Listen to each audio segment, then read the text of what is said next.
Delhi get بازار گلی دلی دروازہ اصل میں مغل دور میں بنایا گیا تھا اور اب اسے چٹا دروازے کے نام سے جانا جاتا ہے، جو کہ نئی دلی دروازے سے تقریباً 100 میٹر مغرب میں ہے۔ اس دروازے کا نام دلی کے نام پر رکھا گیا تھا کیونکہ دروازہ اس شہر کی عمومی سمت میں مشرق کی طرف کھلتا تھا۔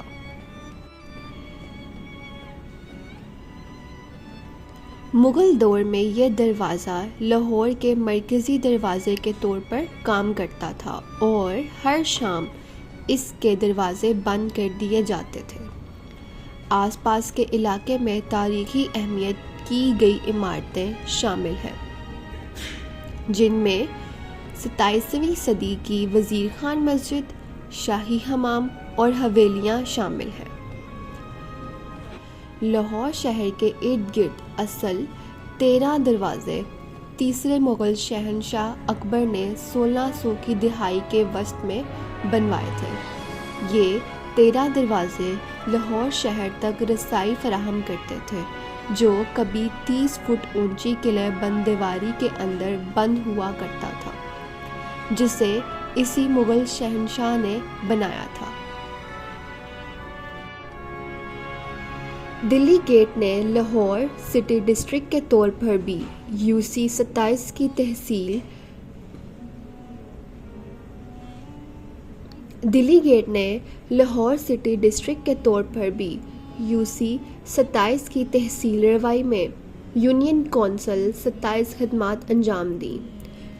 یہ دروازہ کبھی لاہور کی شہر کی دیواروں کا حصہ تھا، جسے انگریزوں نے 1857 کے سپاہی بغاوت کے بعد گرا دیا تھا۔ اس گیٹ کو خود بھی انگریزوں نے تباہ کر دیا تھا، لیکن 19ویں صدی میں برطانوی راج کے تحت اسے دوبارہ تعمیر کیا گیا۔ برٹش انڈیا کی تقسیم کے بعد اس گیٹ میں لڑکیوں کا ایک اسکول تھا۔ اس گیٹ کا تذکرہ ریڈیارڈ کپلنگ نے اپنی 1891 کی مختصر کہانی خوفناک رات کا شہر میں کیا ہے۔ لاہور کی مشہور زمانہ گن اصل میں دلی گیٹ پر رکھی گئی تھی، لیکن انگریزوں نے اسے لاہور میوزیم کے سامنے والی جگہ پر منتقل کر دیا تھا۔ گیٹ ایک 2 منزلہ ڈھانچہ ہے جس میں 10 سے 12 دکانوں کی جگہ ہے۔ گیٹ کی چھت تک سیڑھی کے ذریعے رسائی حاصل کی جا سکتی ہے۔